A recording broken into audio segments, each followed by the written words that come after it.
Hello, everybody. This is Carol Maletta. Welcome to the Parenting 411 podcast, where we share information parents need from sources they can trust.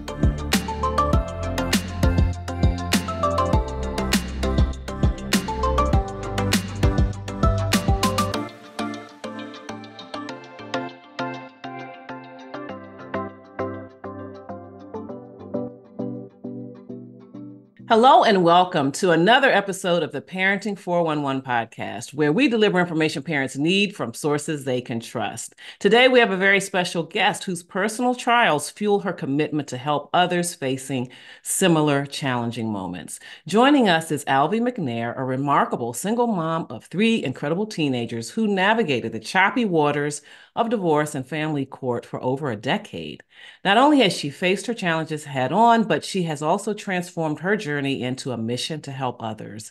Alvie's experience has led her to create DIVODY Academy, a unique online course designed to guide parents through the complexities of divorce and custody proceedings. Alvie's deep understanding of the emotional, legal, and financial intricacies of family court, combined with her passion to support and empower others, make her a guiding light for many facing similar struggles. Today, she's here to share her story, her insights, and her advice on how to navigate these challenging times and keep your children's interests at heart. So welcome to the Parenting 411. We are absolutely thrilled to have you here, Alvie. Thank you. Thank you for that wonderful welcome. I appreciate it. And I'm happy to be here. You're absolutely welcome. So why don't we start off with your personal journey, because that really was the start of it. And you went through the family court system, and we'd love to hear what it was like for you as well as your children. Yeah. So it began with a divorce. You go to the family court system either for pretty much a divorce or if there's issues with the divorce.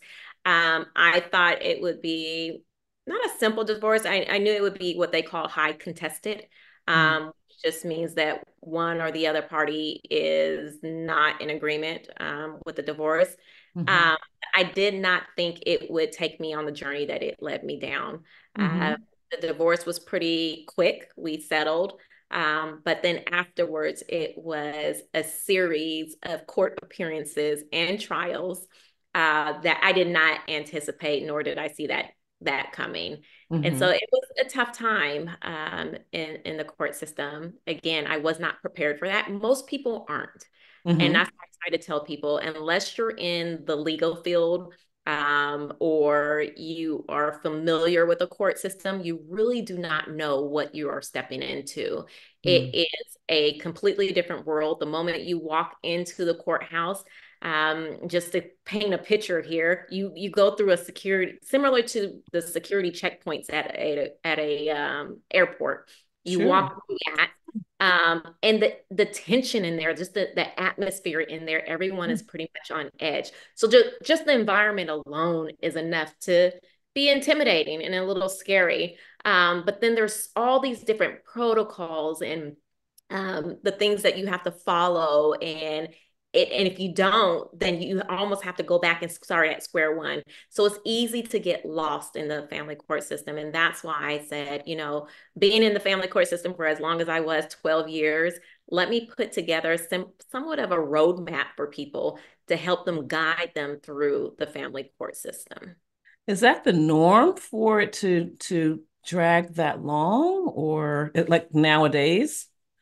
No, it's not. Well, it can be simply because you may have one party that decides, you know what, I am going to go back and forth to court over every little thing. The courts, I wish, even in my case, wish the courts would have said, okay, enough is enough, right? After 5 years, enough is enough. Sure. But here it is, 12 years, literally 6 months ago, I was at my 4th trial. My oldest is 19, right? So Wow. Okay. my daughter is 16. It's been a long trial. But no, it's not the norm, but the courts, and I talk about this a lot, the courts were never designed for family court. If you think about it, The Mm. courts were really designed as criminal, right? Criminal Oh, I court, see. Mm-hmm. the family court. Now we're bringing our family issues and our family drama to a courthouse, to a judge, and saying, as adults, we can't figure this out, and we need you to figure it out. Well, the courts were never designed for that, so it Mm-hmm. can drag on, Mm-hmm. and there's really not legislative or laws intact now that allow judges to say, you know what, I think this is frivolous and enough is enough. Mm. That Um, would be great. That it would would be great if they would. What are some of the biggest challenges you face during custody battles, and how did you manage to overcome them? Yeah, I think the biggest challenge when we started, my children, I have three children, they were young. Hmm. My youngest was two. I guess you can say with her being 16 now, she was raised in the family court system. Um, Mm. so one of the challenges is just to ensure you're trying to make sure that you can weather the storm, right? Right. It's a breakup of a family, but it's also a end to a dream that you once had, right? Sure. Um, for my children, it was how do I help them to weather this storm as well? But they're children. And so trying to shelter them Hmm. from all of the protocols that you have to go through, and especially when it comes to custody, if it is high contested, you can expect to have a what they call a custody evaluation or a custody the product that comes out of that is a custody report. And the Hmm. reason being is judges, you come to the court, they put everybody on even playing fields, but they can't really say who's the best parent. It's really not about who is the best parent, as I found in my case. It is who is more willing to co parent. In Okay. 2016, we had our second trial, and I actually lost custody of my three children. And I did Mm-hmm. not see that coming at all. Mm-hmm. But it was a case about co-parenting. And Mm-hmm. I'll admit, I was not the best co-parent simply because there was a lot of interaction and drama going on. And I probably was a little short in my emails.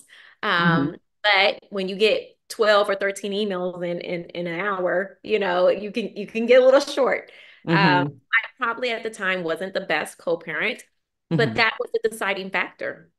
That was a Hmm. deciding factor. So I tell people it's not about who's the best parent anymore. Courts are Mm-hmm. now looking at, okay, can they provide for this child? Do they have the home environment for this child? But are they also willing to co-parent with the other parent to ensure that that child has equal access to their parents? Mm-hmm. Mm-hmm. Wow, that really is challenging. And in cases like yours, does custody shift? Like you lost that one, but maybe, I don't know what might have happened. You've had a lot of trials, you say. Do parents regain custody, or is it kind of like once you lose custody to the other parent, that's the way it stays? Yeah, so it can shift. Mm-hmm. I tell my clients all the time, hold on. They may not have gotten a favorable ruling. It's Mm-hmm. not the end of the day or it's not the end of the day, nor is it the end of your life. And Mm-hmm. that's something that during that time I had to really understand is Right. that I'm still a mom. Mm-hmm. Immediately, I felt like when someone says, we're taking your three children away from you, and they don't give you an explanation as to why, Mm-hmm. you immediately feel, well, what did I do wrong? Like what's wrong with me as a parent? Mm-hmm. Was I not a good mother? Mm-hmm. And so you start to have those feelings, and immediately those emotions turned into, well, I must not be a good mother, and I must not be a mother. So I try to tell people, you're still a mother, you're still a father, you're still going to love on them. But yes, it's not the end of the world, and it's not the end of your life. Mm-hmm. The way the process in the judicial system works is that you have to give it time, right? Mm-hmm. You have to give it time. In my case, I had to give it 3 long years. And in hindsight, 3 years probably, especially now day and age, doesn't seem like a lot of time. But when there was a lot of emotional um, impact going on at the time, it's a Sure. very long time, especially to children. Um, Mm-hmm. so during that time, I was just starting to build up my case. I was documenting. I tell everyone, you have no case without documentation, which is really your evidence, right? So Mm-hmm. I started documenting everything. And then I brought it back to court and saying, hey, judge, this is what's going on. Can you please investigate this? Look at it. The judge looked at it and said, you know what? We need to get those kids back to your care. It's a situation where um, that particular court case, Mm-hmm. it was the first time where I felt I didn't get the fair ruling, right? Um, Mm-hmm. because it wasn't a situation where my kids were in any type of emotional danger or anything like that. It was really down to co-parenting. Uh, Mm-hmm. and so once they were able to come back, I got them back. And actually, I got them back with sole custody. I didn't ask for sole custody. Sole custody is really hard to get. But due to the situation, the judge gave me sole custody. So it can flop. I mean, Mm-hmm. it flopped in my situation, but you Mm-hmm. have to give it time. Judges do not like to see you back in their courtroom within a year, sometimes 2, 3 years of a ruling. Right. Uh, they figured that you didn't give it enough time. So don't give up. I tell people all the time, don't give up. Just because you didn't get that favorable ruling does not mean you can't go back later. Mm-hmm. Mm-hmm. So how did your ongoing court battles affect your family life and your relationship with your children, most importantly? Yeah, like I said, my kids pretty much were raised in the family court system. Uh, Mm-hmm. they, I experienced 3 custody trials, and so did they. I Mm-hmm. experienced 4 trials in court, and so did they. Um, Mm-hmm. the courts now, I know years ago, they would allow children to testify on the stand. They do Mm-hmm. not do that. At least in my case, they did not. However, they were interviewed by what they call in some cases a clinical and forensic psychologist. It's a Mm-hmm. big title of saying, someone who's going to come in and interview the children just to get their perspective, right? Right. But when you have young children, again, my daughter was 2 when we started. My oldest was in second grade. Um, they're trying to figure things out themselves, right? They're trying Mm-hmm. to understand what is going on. I know mommy and daddy don't like each other. I know mommy and daddy are fighting. I know mommy or daddy may say, you need to live with me, and mommy might be saying, this is your home. Mm-hmm. It's a really confusing time for children. But what I try to tell my clients is really focus on ensuring that your children feel loved. And Mm-hmm. if both parents can focus on that, then you're Mm-hmm. sure that they feel comfortable being around the other parent. They're going to feel like it's okay to go visit mommy or daddy. It's okay to do things even together. If Mm-hmm. it's your sole focus, it'll be a little bit easier on the children. My Mm-hmm. children, unfortunately, were interviewed over a dozen times by a Wow. psychologist. And it was really hard on them. Mm-hmm. I don't know if you can just imagine a 6-year-old sitting in a Right. conference room being not, I'm going to use interrogated, but they're not interrogated, But but it feels like it to it them. feels like it. It's in a sterile environment. There's no Mm-hmm. toys, it's not like they're in therapy, play therapy, or something like that. It's a Mm-hmm. sterile environment. And if you have a situation, and I've seen it before in different cases, where a parent may be what they consider coaching that child Mm-hmm. is prepared with a statement at six Mm-hmm. years old. Mm-hmm. 6 years old. So you can understand the toll that might take. Then you enter in emotions of them being scared and having nightmares and crying and not doing well in school. All these things take a toll on children because children really were not designed for that type of environment at all. Right. Uh, Similar to what I was saying earlier, the court system was never designed for family affairs. It Mm-hmm. just it wasn't. So they don't really have the best process or the best protocols to cater to that. And that's something that I hope I can change down the road. Mm-hmm. Mm-hmm. We'll be right back after this.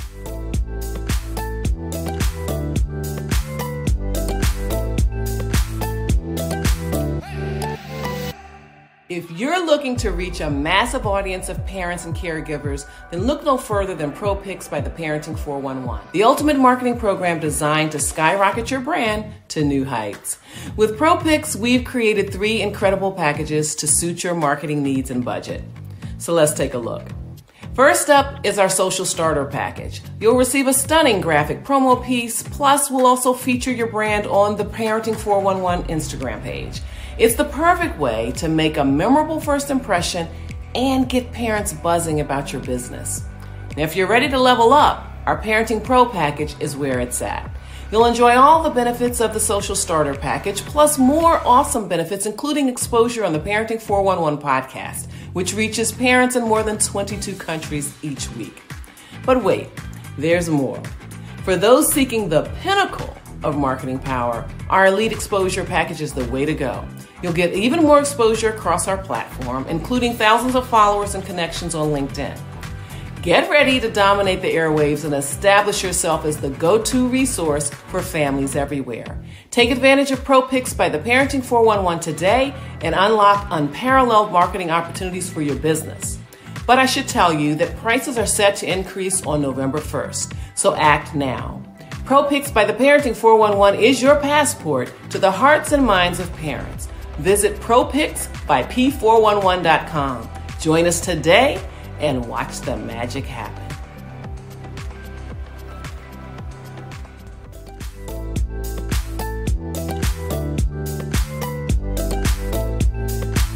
And we're back with the Parenting 411. And, I would like to know, what was the moment that inspired you? Like, was it when you were deep in the trenches of this that you just decided to create DIVODY, and how does it reflect your experiences? Yeah, so I remember the day that my attorney called me and said, Alvie, you were wrong. And we were waiting on the custody report to come out. And he said, the recommendation is not in your favor. And in that moment, I heard him. Right. But again, I didn't see this coming because I was, according to the evaluator who did the custody report, when he was then asked on the stand at that trial what type of mother she is, without hesitation, his words were, I quote, "She is a remarkable mother." So knowing, and I take pride in raising my children and knowing what I put into my children. So knowing that, it was immediately, what did I do wrong? What happened here? Why did this system fail me? And not only why did the system fail me, but as a spiritual person, I'm looking to God and I'm like, why'd you fail me? I feel really forsaken right now because I trusted you. And so in that moment, I kind of fell onto my knees and I was like, if I'm going to make it through this, you're going to have to help me here. Right. You're going to have to help me here because everything was just ripped from me. I feel completely alone. When folks talk about that hopelessness, I had never felt that in my life before. And I've said this before, and I don't mind sharing here, is I've never felt a place in my life where I thought taking my life was warranted. But in that moment, it wasn't that I wanted to act on it, but I thought, if something was to happen tomorrow, I'd be okay with that. Because in my mind, that was better than the pain and suffering that I was going through. But I made a vow in that moment that, God, if you get me through this, I promise I will help anybody who is going through this not to suffer the way I've suffered. I had to learn the entire time I was in the court system. I learned everything alone. Alone. And I tell people, you have your attorney, but your attorney is there to win. That's it. They're not there to be your friend. They're not there to be your friend. They're not there to be your therapist. They're not there to hold your hand. They're only there to win. So I couldn't run to my attorney all the time with all the questions that I had because what they do, they're going to charge you for that. No, I was thinking that. Yes. Yes, they're going to charge you for every question that you have. So I really had to learn everything about the court system on my own. And over time, I started to not only learn about it, But then I started to learn kind of the inner workings of the family court system and why the courts make money, why Mm-hmm. the attorneys make money the way they do. And so I thought, this is something that everyone should know. And so Mm-hmm. I package it up in I originally actually it was a book, but the book felt like a curriculum, like actually a Mm. text. And I was like, that's the last thing anybody wants to do when Right. they're going through a divorce or custody battle. So I was like, the easiest thing to do is present it in a video format. So that's where the DIVODY Academy came into the picture. It Mm-hmm. is a online course that takes everyone through the family court system to help them to prepare, withstand, and overcome. So I dive into various topics about the family court system. Each video or each session, I should say, comes with downloads, information that are checklist that I used in my trials and in my hearings, Oh, that's helpful. all the things that I've learned in the family court system, I have put it all into one course. And I must say, had I had something like this, Mm-hmm. probably wouldn't have spent so long in the family court system. And I definitely would not have spent the amount of money that I have spent in the family court system. But you only know what you know. And so Right. I say, I know it's kind of cliche, knowledge is power, but it truly is powerful when you are going through the family court system. You can waste a lot of money in the system. So I was like, I gotta do what I can to help people, and that Mm-hmm. DIVODY Academy was born. Wow. And you talked about the financial burden that it can be. Can you offer some tips on managing the legal costs and maybe even some financial planning that parents who are in this process should think about during that time? Yeah, I would say if you are thinking of a divorce, the writing's on the wall, or you have been actually served, now is the time to really get your financial ducks in a row. Mm. That initial retainer, the way the process typically works, you will have a consult, and I make sure my clients understand, get multiple consults, try to get free consults if you can, and then choose an attorney based on that. But then that attorney is going to say, okay, you want to hire me, here's a contract and here is my retainer fee. Mm-hmm. That retainer fee is misleading because you think, if I give you $5,000, that's going to at least get me to trial, right? Okay. That $5,000 will probably just get you through discovery, maybe to a hearing, depending on the attorney, and Mm-hmm. depending on the facts of your case and your assets. Mm-hmm. So you'll go through your money very quickly. And if you don't have Mm-hmm. a plan in place, then it becomes really, it can make or break your case, because if you can't pay, guess what? That attorney is not going to work for pro bono. They're going to say, if you can't pay, I got to drop you. I've got so many letters or emails saying, if you don't pay by Friday, I'm sorry, I cannot represent you. And we're in the middle of my case. So Mm-hmm. it's really important to understand the facts of your case first, what your assets are, what you have access to as far as capital will go, and then taking that, and if you have to, within DIVODY Academy, I have a loan plan. I call it the Grace Loan Plan. But you might have to take what you have, put that aside for your attorney, but then also go to your friends and family and say, hey, I'm in this situation. I need help. Can you help me? There's other avenues too. I'm not a financial planner or Right. financial advisor, so I don't try to give financial advice, but I will say it is very important to have your financial ducks in a row before going into a divorce or custody, especially custody, because it can get out of control really quick, really quick. Mm-hmm. Now, is Divity a program that they could start, like, say, the the mom or dad just found out last week that their spouse wants a divorce? Mhm. Is the Divity program something that they could enroll in, and the modules that you've created kind of lead them every step of the way? Or uh, at what point is it most beneficial? Yeah, so that's the beauty of it. It's somewhat geared towards the whole holistic view of the family court system. Mm-hmm. I start with what is the family court system and Mm-hmm. understanding, why it was created and what to expect. Mm-hmm. And then I take you all the way to the end, which is what I call recovery, right? You Okay. now have a ruling. Mm-hmm. This piece of paper, whether it's a decree or a parenting plan order, you now have that in your hand. How do you move forward from there? So it's Mm-hmm. really for anyone at any stage. Okay. Um, there's recovery, there's self-care. I teach people how to document. Documentation takes you from before you go to court, Mm-hmm. during your custody battle or your family court case, and afterwards. I know it sucks. I know it sucks.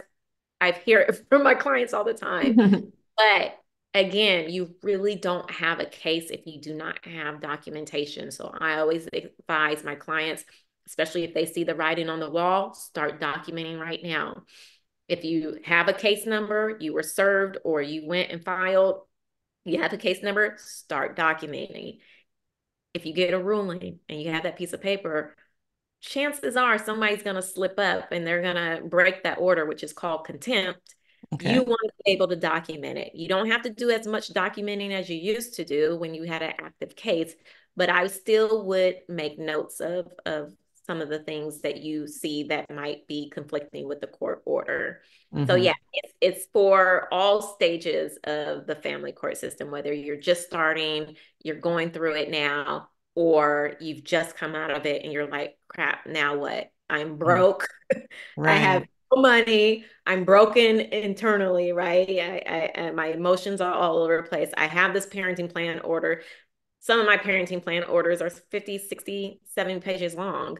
You have to read it line by line because there are people out there who love loopholes. Something that is not in that order or in that decree, and you try to go back to court to say, hey, judge, this was not in there. Well, that's your fault. You missed it. Mm-hmm. You should have read Mm. it times and you should have got it in. If you want to make a modification, that's a whole new suit. A whole new suit. Wow. And that's how you rack up tens of thousands of dollars. I've done 3 modifications. Mm. Well, you've talked about how going through the program, through DIVODY, they kind of get the nuts and bolts about things that they should do. You've talked about getting your finances in order to prepare because it, may very well be a long haul. But talk about the importance of making sure emotionally you are up for this and what kinds of strategies you recommend for helping parents maintain their emotional well-being during this challenge of their lives. Yeah. I can say the family court system is probably the most emotionally charged environment you will ever step foot in. Mm-hmm, mm-hmm, The reason being is because everything that is important to you, everything that you have worked for, everything that you have loved, what you have created, creation as in mm-hmm. your children, right? Your Sure. child is on the line.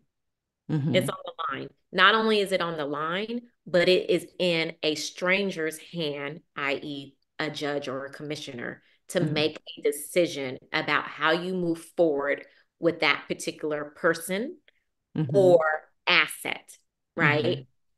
It's You're giving somewhat in a way your life over to this person to make decisions for you because you couldn't figure it out. Again, going back to what I said originally, court system was never designed for this. They mm-hmm, were mm-hmm, designed for to handle your affairs. Um, mm-hmm, so it is very intimidating, but mm-hmm, at the same time, it's a roller coaster of emotions.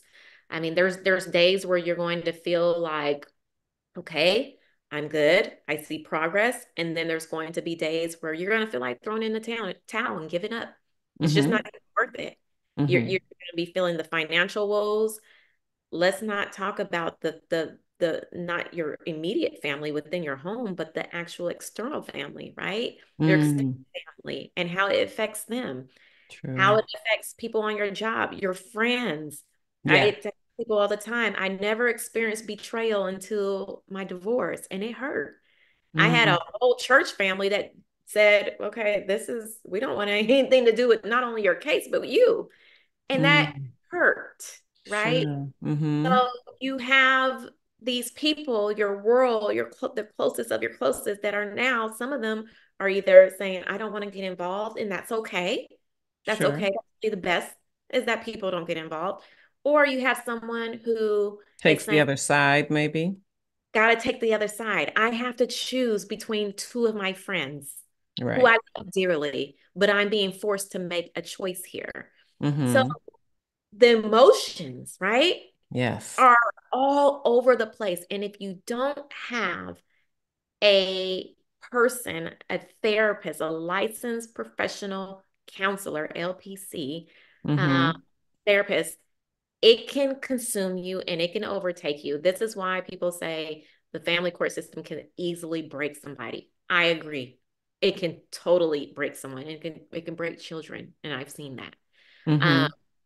but if you're working with a therapist, you're able to work through some of those emotions, identify them and accept them and release them, right? Mm-hmm. Through different treatment plans. During my cases, plural, I Mm-hmm. had a therapist, but I Mm-hmm. also had a psychologist because I was under that much stress and trauma. Mm-hmm. So one of the things I was diagnosed with was PTSD. I was probably an easy case to to say that this is what you have. Mm-hmm. Um, so at that time, because I was in survival mode, Mm-hmm. I was working with both of them hand in hand. Okay. Afterwards, I somewhat took a break, not willingly, but I shifted my focus from me Right. to my children, right? Right. It's the whole airplane analogy. You put your mask on, you know, well, you should put your mask on first and then the children. But I couldn't do that. I had to focus on my children and getting a mask on them because they were still little. They were still Mm-hmm. really, and so I knew what the stats were of kids Mm-hmm. who went through divorce, but kids who went through what my kids went through, I was like, I got to do something now to ensure they at least have coping skills and be able to manage these feelings that they have and that they don't shut down. So I did that for a while. They've all of them have had their own counselors, and I Mm-hmm. suggest anyone, please, please, please seek therapy. Mm-hmm. Work one-on-one with me. It's required because I Mm-hmm. am not a therapist, but it is required. For DIVODY Academy, it's not required, but I push it in just about Sure. every session. Mm-hmm. Now I have an amazing, I actually just started, not just started, it's been about a year and a half Okay. of working. I finally felt like the kids are good. Now I can put the mask on myself. Um, Mm-hmm. I've been working with an amazing therapist who has me dealing with some of those emotions, and we're going back and dealing with some of the trauma. So it's been a beautiful, beautiful journey. Uh, Mm-hmm. she calls it the Alvie 1.0 and Alvie 2.0, and those Okay. sometimes they collide, right? Uh-huh. Uh-huh. The old Alvie, she's a little obnoxious, Alvie's it has more grace, Right. and patience, and it's a beautiful thing. So I would say to people, there's self-care, especially now, is Mm-hmm. extremely important because if you are going through divorce and custody, whether it's high contested or not, you're in survival mode. You're Mm-hmm. to some of the feelings that you have, but at some point, those emotions are going to come to the surface, and you will have to deal with them. Yes, absolutely. And so you did talk about therapy and counseling for yourself and for the children. Are there any other ways that parents can really minimize the impact of the divorce and custody proceedings that are going on about them? Yeah. So with my kiddos, um, ever since they were little, just toddler, I'm picturing them right now. They're running around in diapers. I wanted to instill the freedom or the ability for them to come and talk to me about anything. Um, Mm-hmm. I grew up in an era where I remember my mother saying kids should be seen and not heard, right? Mm-hmm. It is something that, that generation really believed in. And I always, even when I was a little girl, I was like, doesn't seem right about that. What do you mean? I'm just Mm-hmm. seen and Mm-hmm. not heard, you know? Mm-hmm. So Mm-hmm. I always said, I want my kids to be seen and heard. So I've always had an open door policy. My kids, to this day, one of them will come and jump in the bed with me and talk Mm-hmm. about whatever is on their mind. I actually started again when they were little. We would have what I call the grateful talk, and Mm-hmm. we would sit around in a circle, and they would talk about what they're grateful for, what they need to work on, what they're looking forward to, and they would have to give me an affirmation. And so that was the highlight, Mm-hmm. honestly, in Mm-hmm. the evenings for them. And so that carried through for a long time. Unfortunately, with divorce and custody, and especially high contested custody cases, because the kids are asked about their feelings from others a Mm-hmm. lot, Mm-hmm. they start to put, kids are smart, right? Right. They put two and two together and they're like, well, if I share this over here, is it going to come out in court? Right. In it, right? My words are misconstrued. They don't use that term at that age, Sure. but they're Mm-hmm. misconstrued in court, and then I get in trouble, and then I'm retaliated against. So they start to shut down. Mm-hmm. Um, and that's what kind of happened. And even with having the forensic psychologists interview them as many Mm-hmm. times as they've been interviewed, they didn't see a difference between a therapist who's just actually trying to help them open up and deal with their feelings. They're Right. looking at them like, well, you're gonna probably take me away from my mommy or daddy like the other one did. So Right. they shut down. They actually Mm-hmm. down, and it took years to get them to start talking again. But I really try to get them to feel and understand that it is okay. It's Mm-hmm. it's okay to not be okay. Um, Mm-hmm. Mm-hmm. that this was hard. This was a hard lesson that you had to go through. Sure. Having to deal with this amount of adversity. I had a pretty calm childhood. Right. I enjoyed my childhood. I didn't have any drama really, Mm-hmm. or adversity, but the amount of adversity that my kids have suffered through, I said, this is only going to make you stronger, right? Mm-hmm. Mm-hmm. Mm-hmm. You could go through this. What else can you not go through, right? Right. Uh, Right. so just reassuring them Mm-hmm. that it's okay, and that you are always there. But this Mm-hmm. really goes back to that whole you're safe and loved, right? And Right. really focusing on that. Um, they as they get older, they realize, oh, mom was just protecting me. And I remember I had a breakthrough moment with my son. I asked him a question and I said, was it really that bad? And he looked at me, he said, Mommy, you just did the best that you could. And I was like, Mm. because you sometimes you think they don't see how hard you fight for them, Right. Right. they know what you sacrificed. Sure. Um, but for him to say that, I was just like, okay, he knew that, Mm-hmm. the best that I could. So Yeah. Yeah, you do. You really do kind of figure things out. And it's without the one parent talking about the other parent or whatever. You just kind of see things, and then as you get older, you kind of turn it over in your mind, and you kind of put things together, put the pieces together for yourself. I mean, I'm a child of divorce, and that was definitely my mother's approach for sure. She never said anything bad about my father. She always made sure for the weekly visitations, she always made sure because, sometimes maybe we wanted to stay home, watch TV, hang out with our friends or whatever. She's like, nope, this is the day, or this is your weekend. I mean, this is what you do. I mean, this is what you're supposed to do.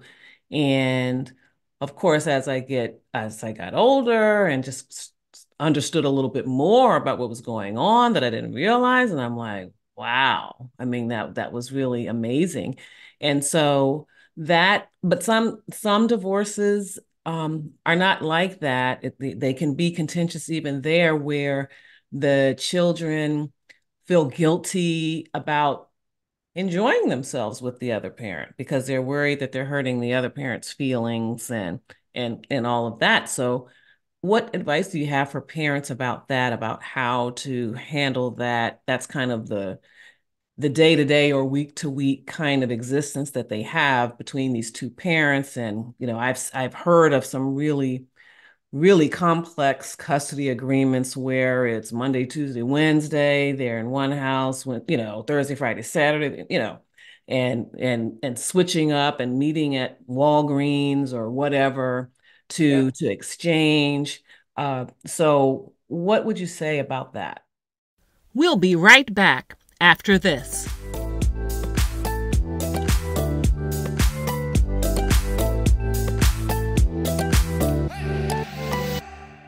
Are you a parent looking to unlock your potential in raising confident, capable, and courageous children?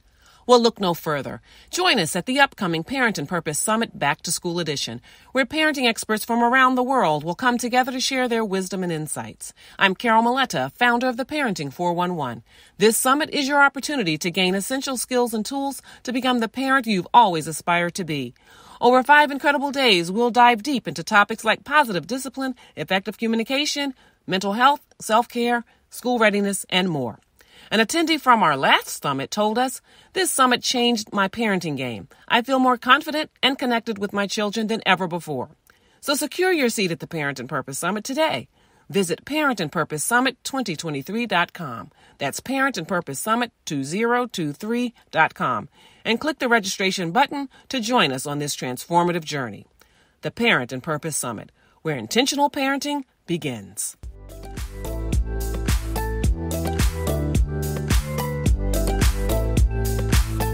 And we're back with the Parenting 411.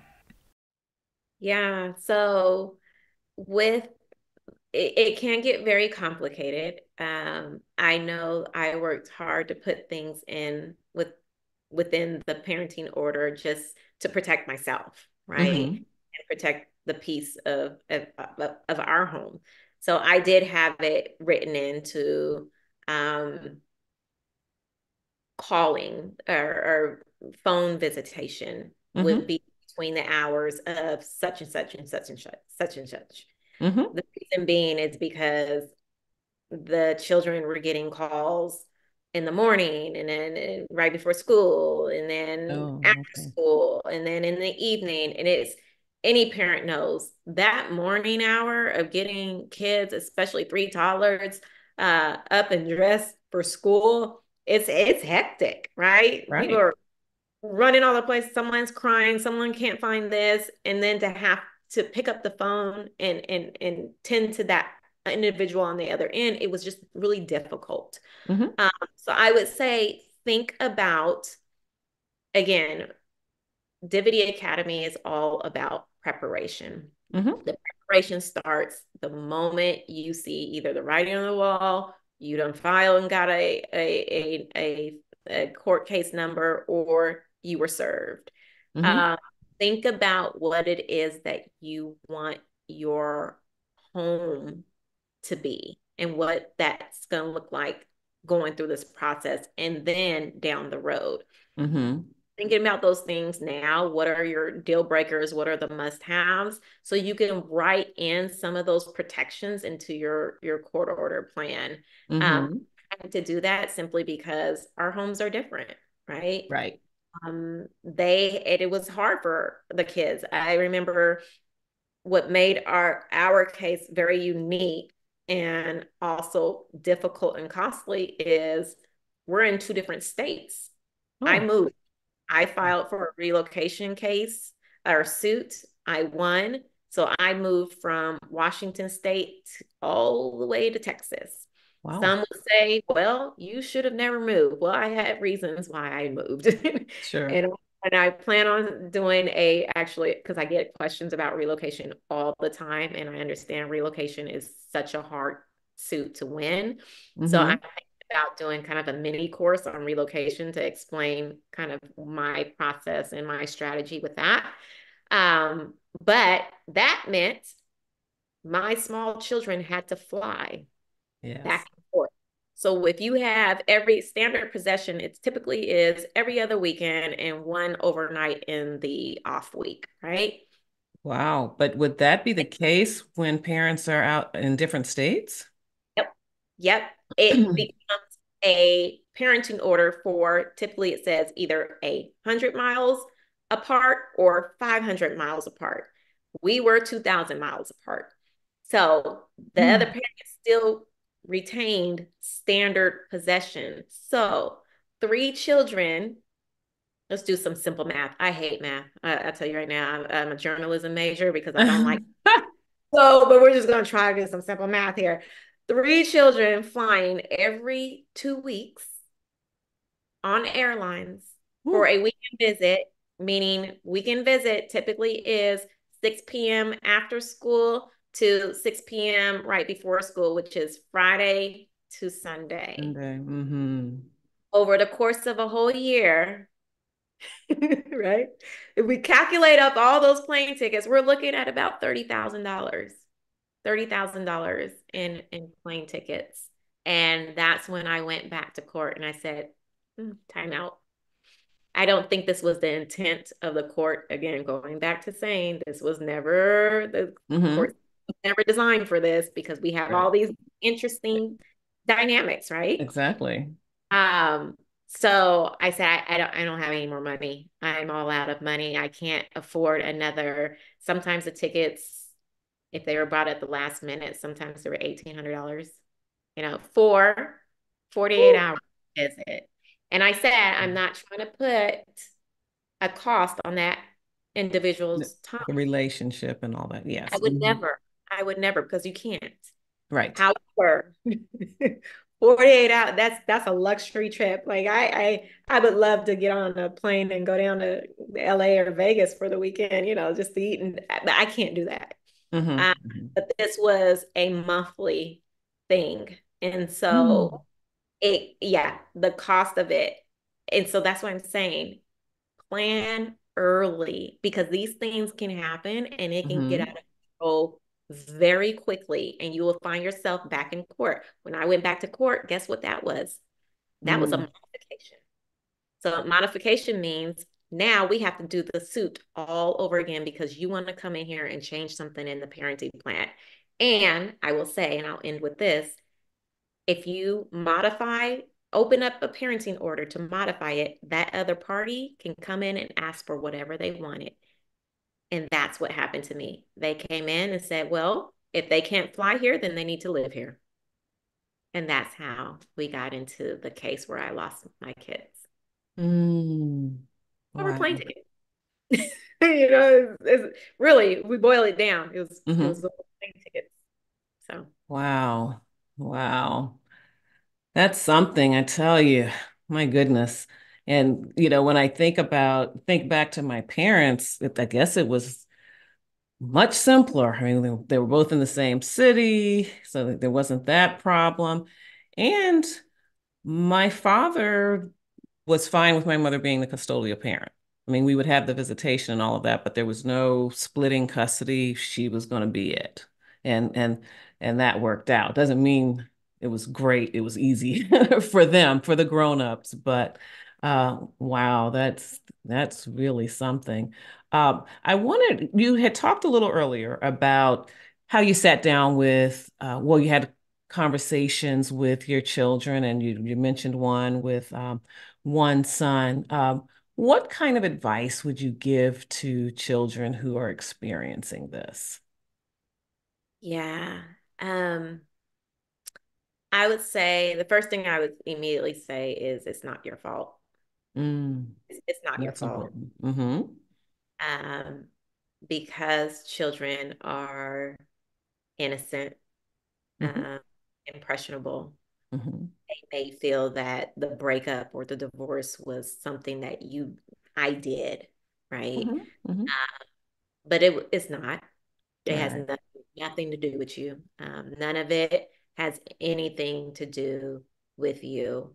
It's a situation where parents just can't figure it out. Mm-hmm. Um, Sometimes the best decision um, for themselves and for children are to separate, Mm-hmm. right? And go separate ways. Um, I know with my oldest, building up to me filing, there was a series of events that happened. Mm-hmm. And a couple of those events, he either witnessed Okay. or he was involved in. Okay. So for years, he believed that it was because of him that the Mm-hmm. and that our family broke up and that mommy and daddy, this is why mommy and daddy are so angry. And it took years for me to get him finally to say, and I honestly, I can't remember what I told him, but I remember I told him one day and he was like, so it wasn't my fault? No, honey, Mm-hmm. it's your fault, sweetheart. But he carried that Mm-hmm. for years. He carried Wow. that burden, that cross on his back, that this was all my fault. And had I not done X, Y, and Z, my family would have still been together. Oh, I told him, I remember now. I said, before you guys were here, mommy and daddy had problems. Wasn't Mm-hmm. even, you weren't even thought of, but mom Mm-hmm. and daddy had problems then. Mm-hmm. And so Mm-hmm. that helped him to understand that this had nothing to do with him. Mm-hmm. Uh, but it's easy for kids to think that uh, Mm-hmm. they're unable to see and they should not hear the Right. reason why um, that the divorce is happening. Mm-hmm. Um, it was the hardest thing to try to protect my kids from being involved, um, Mm-hmm. and then to buffer that. Mm-hmm. It took a lot of energy. Um, and we're still dealing with the aftermath of it. Mm-hmm. Mm-hmm. But again, as they get older, they start to understand some things and start putting two and two together. Um, Mm-hmm. my middle child just got accepted to Morehouse and he wrote a, Congratulations. yeah, he's really excited, but his letter or essay, I told him, I said, well, you've been through a lot. Just talk about what you've been through. And he kind of penned this open letter and I had to read it and Mm-hmm. listen to what he was saying. But he started at 4 years old. He started Mm-hmm. at 4 years old. He's 17 today. And so Mm-hmm. that was hard, but I was proud of him. I was so Mm-hmm. proud of him for talking about it, for getting it. Sure. I think it helped him too. Uh, Mm-hmm. and so it's one of those things where though it's not your fault, you're involved, right? You're Right. emotionally involved. And if it's a high contestant case, then you're involved more so than you should. But just try to have outlets Mm-hmm. um, who you can talk to. Mm-hmm. For my kids opened up to their teachers a lot, which was great. That's what I Okay. always do. If something's Mm-hmm. off, something's not right, go to your teacher. Mm-hmm. I had great teachers who looked out for them. They unfortunately knew the situation. Uh, Right. they had people to talk to, and they talked to their friends too. Mm-hmm. Mm-hmm. So, what's next for DIVODY Academy? Yeah. So this is actually launch week, and I don't want to timestamp anything, Sure. but I launched this week unwillingly. I didn't know I was launching. It just happened. That's a Oh, crazy story. really? Mm-hmm. We launched. It's launched. So obviously getting the course in as many hands as I possibly can. I do believe, again, if I had this course, I wouldn't probably be even sitting here. Um, I want people to take the course, Mm-hmm. to share it with other people, and hopefully not go through what I went through, and Mm-hmm. spend what I spent. I spent over $100,000 in the court system. Wow. I'm hoping to prevent others from doing that. Mm-hmm. I have an active social channels that I hope to continue to grow. Mm-hmm. And I'm hoping that I can possibly take this thing on the road and having some different gatherings in different cities where we can just talk about what is the family court system, right? Mm-hmm. I Mm-hmm. think working with some of the attorneys that I've had over the course of the years, um, I know I was kind of that client that was nagging them all the time because I didn't know, right? They expect you to know these things because they're in it day in and day out. You don't know. You have Right. no idea to get a modification or to change a parenting plan. You have to have what is called a substantial material change. Now, I have no idea What if I constitutes a substantial material never change? that. I just know what I want. Is it substantial and material? Exactly. Exactly. But the average person doesn't, they don't know, Mm-hmm. so Mm-hmm. just trying to educate people. I truly believe if clients were more educated about the court system, Mm-hmm. that they would become better clients. So I also work with attorneys too. I Mm-hmm. also work with counselors. I have downloads that they can give to their clients and they can pair it up with the Oh, that's either for a wonderful. and yeah, and attorneys can use it to educate them so they're not constantly getting those nagging emails and text messages about what's going on. Mm-hmm. So I'm excited about that. But Great. yeah, I don't know where this is gonna go. I right now it's very organic. I don't do this. I plan and I have a launch plan and I have a whole media kit and all this. I have none of that. I just organically did this and it's been great so far. So I'm just excited to see kind of where God takes this. All right. So finally, what is the message you'd like to leave our listeners with today, in thinking about our conversation? I would say preparation. Preparation, preparation, preparation. The more prepared you are for a divorce and custody battle, I promise you, the easier it is. You know Mm-hmm. what's coming. That shock and awe of being hit with suits, legal fees, um, testimony, betrayal, like the gamut, right? Mm-hmm.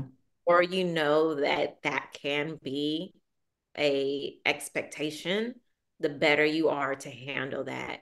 It takes some of the sting and the blow away when those things do happen. Yeah. So, DIVODY Academy is all about preparing you to withstand and overcome the family court system. So, all that hand holding that attorneys cannot do, Mm-hmm. try to do that through the DIVODY Academy. And I also do one-on-one sessions too. Um, but DIVODY Academy really came out of all of it. I hear the same questions and the same stories all the time. So it's Right. all my lessons learned, all my aha moments, those Mm-hmm. secrets that the court system do not want you to know and attorneys don't want you to know. I packaged that all into the DIVODY Academy. Okay. Well, how can our listeners follow you on social media? Yeah, so I am on Instagram at the Divody, DIVOD. And I'm also on YouTube. I have videos up. I'll be posting more. I'll start a podcast within a year. Let's just Mm-hmm. say that. Mm-hmm. Working through that, but that's at Divody on YouTube. And then obviously Divody.com. Okay. Well, thank you so much for joining. You had such valuable information, because there are people that are at the beginning of this journey, and it's nice to know that they have someone and an online program that they can tap into to help them along the way. And it's actually, frankly, good information for anyone, even if they are not finding themselves in the midst of divorce or custody proceedings. They may know someone else, who could use this advice, or who knows what the future will bring. So at least just kind of being introduced, and then maybe it could be that from hearing this conversation, maybe it makes people think differently about whether they want a divorce, right? When they think about what the impact could be on their children, first and foremost, but they think about the finances and how long it could drag out, then they kind of think about, is this something that can be worked through? Do I want to work through this? Will I be creating the life I want if I stay or not? They've really been given food for thought about, knowing what it could be once they decide to make that decision. So thank you so much for that. And to our listeners, thank you for tuning in to the Parenting 411 podcast. Be sure to like, share, and subscribe. And if you'd like to listen again or maybe watch, head on over to my YouTube channel at the Parenting 411 and catch it again. And also, like I said, leave a comment, like and subscribe to the channel and share with your friends, because I really do believe that this is valuable information. As I shared in the interview, I'm a child of divorce. Would love for my mom to have had these resources, but I do praise God that she was able to navigate it with the skills she had, and things turned out okay. So I am thankful for that. And as always, everyone, remember that it's never too late to be the parent you want to be. And I can't wait to talk to you again soon. Take care.